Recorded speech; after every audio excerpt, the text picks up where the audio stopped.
Hello दोस्तों, नमस्कार। एक बार फिर से आप सभी का स्वागत है आपके अपने YouTube channel Avinash concept classes में। टुडे डियर आज हम इंग्लिश ग्रामर का एक मोस्ट इंपॉर्टेंट टॉपिक प्रीपोजिशन लेकर आया हूँ, ठीक है ना। तो आपको प्रीपोजिशन में जो भी कन्फ्यूजन हो रही थी, by, with, among, between, anything, जो कुछ भी लगाने की आपको दिक्कत हो रही थी, अब आपको दिक्कत नहीं होगा, ठीक है ना।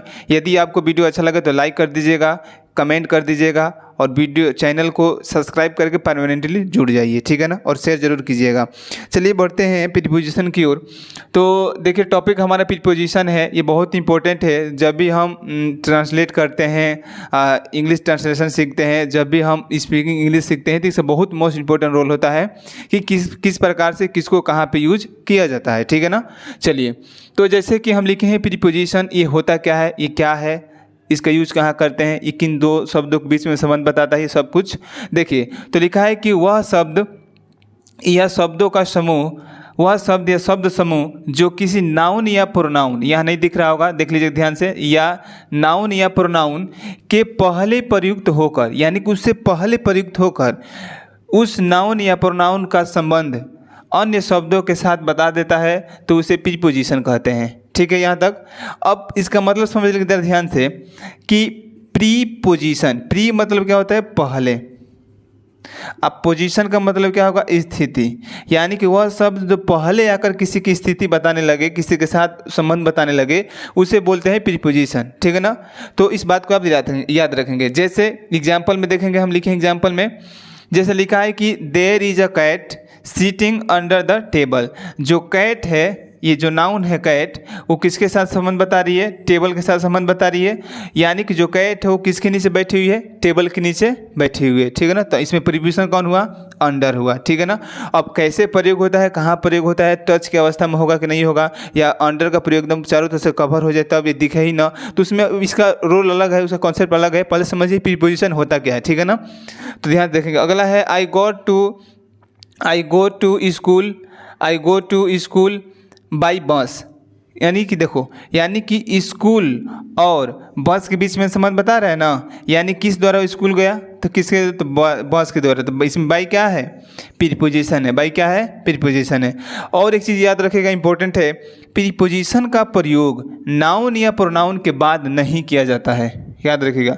प्रीपोजिशन का प्रयोग नाउन या प्रोनाउन के बाद नहीं, पहले क्योंकि देखो यहाँ लिखा है साफ साफ प्रीपोजिशन, यानी कि प्री मतलब पहले, क्या होगा, पहले, पोजीशन मतलब स्थिति, यानी कि पहले आकर जब स्थिति बताएगा उसे क्या कहेंगे, प्रीपोजिशन कहेंगे।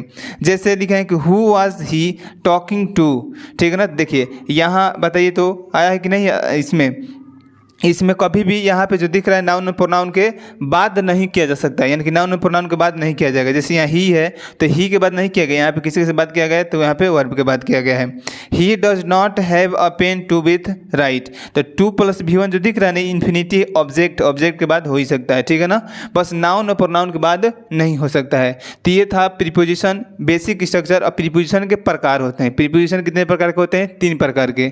एक होता है सिंपल प्रीपोजिशन, अगला होता है कंपाउंड प्रीपोजिशन, और तीसरा होता है फ्रेजल वर्ब प्रीपोजिशन। तो बहुत इंपॉर्टेंट होता है, तीनों इंपॉर्टेंट है, ठीक है ना। आपको तीनों ही पढ़ना होगा। सिंपल प्रीपोजिशन में होता है इन, इनटू, एबव, ये सब कैसे होते हैं, सिंपल होते हैं। जैसे among, between, under, with, underneath, ये सब जितने भी बीनीथ, जितने प्रीपोजिशन होते हैं ये कैसे होते हैं, तो कंपाउंड होते हैं। अब फ्रेजल तो एकदम इंपॉर्टेंट, तो चेंज होता ही नहीं है, ठीक है ना। तो चलिए अब बढ़ते हैं प्रीपोजिशन के प्रकार दोस्तों। तो अब देखते हैं, जो हम बताएं अभी आपको कि प्रीपोजिशन के 3 प्रकार होते हैं। पहला सिंपल प्रीपोजिशन, दूसरा कंपाउंड प्रीपोजिशन, और तीसरा होता है फ्रेजल वर्ब प्रीपोजिशन। तो अभी हम 2 लिखे हैं, बहुत इंपॉर्टेंट है 2, इसके बाद हम तीसरा पढ़ेंगे अगले स्लाइड पे, फ्रेजल वर्ब प्रीपोजिशन। तो देखिए ध्यान से, लिखे हैं कि टाइप्स ऑफ प्रीपोजिशन में पहला है सिंपल प्रीपोजिशन। कौन सा प्रीपोजिशन, तो सिंपल प्रीपोजिशन। ये होता क्या है, तो ध्यान से देखेंगे। Simple preposition are preposition, simple preposition are preposition of a single word, यानी कि सिंपल प्रीपोजिशन वह होता है जो केवल सिंगल वर्ड से बना होता है, उसमें किसी प्रीफिक्स या सफिक्स की जरूरत ना हो, ठीक है ना, सिंगल ही हो। जैसे एग्जांपल में देखेंगे, ये है in, on, from, out, with, by, for, to, at, of, up, into, ETC और सारे हैं जो असंभव है ये बोर्ड पे लिखना, लेकिन याद रखिएगा जितना लिखेंगे बहुत इंपॉर्टेंट है। आप अपने कॉपी में वीडियो को पॉज करके ध्यान से नोट कर लीजिएगा, ठीक है ना, बहुत इंपॉर्टेंट है, ठीक है ना, एग्जाम में पूछे जाते हैं। तो प्रीपोजिशन हमारा in, on, from, out, up, into, ETC जितने भी नंबर हैं ये क्या है, सिंपल प्रीपोजिशन कहलाते हैं, जो सिंगल वर्ड से बने होते हैं। अब हम देखते हैं कंपाउंड प्रीपोजिशन क्या होता है। तो compound preposition are formed by adding prefix, यानी कि जो कंपाउंड प्रीपोजिशन होता है वो कैसे बनता है, तो पहले सिंगल प्रीपोजिशन से पहले प्रीफिक्स जोड़ने पे बनता है, ऐड करने पे बनता है। दो चीज़ें होती हैं, एक सफिक्स होता है, एक प्रीफिक्स होता है, दोनों ही बता देते हैं, देखिएगा ध्यान से। देखिए ज़रा, देखिए एक होता है प्रीफिक्स। प्रीफिक्स का मतलब कि सब वर्ड के पहले, ठीक है ना, अगर वर्ड के कोई पहले ऐड हो जाता है तो इसे बोलते हैं प्रीफिक्स, ठीक है। अब सफिक्स क्या होता है याद रखेंगे, ये बहुत इंपॉर्टेंट है। सफिक्स होता है जो वर्ड के बाद हो, ठीक है ना, यानी कि वर्ड के बाद में ऐड होने वाला उसे क्या बोलते हैं, सफिक्स बोलते हैं। याद रहेगा आपको, प्रीफिक्स मतलब कि वर्ड से पहले, सफिक्स मतलब वर्ड के बाद, जो अंत में जुड़ता है, जब किसी शब्द या वर्ड के अंत में ऐड होता है उसे बोलते हैं सफिक्स, और जो किसी शब्द या वर्ड के पहले ऐड होता है उसे बोलते हैं प्रीफिक्स बोलते हैं। आई होप आपको क्लियर हो गया होगा।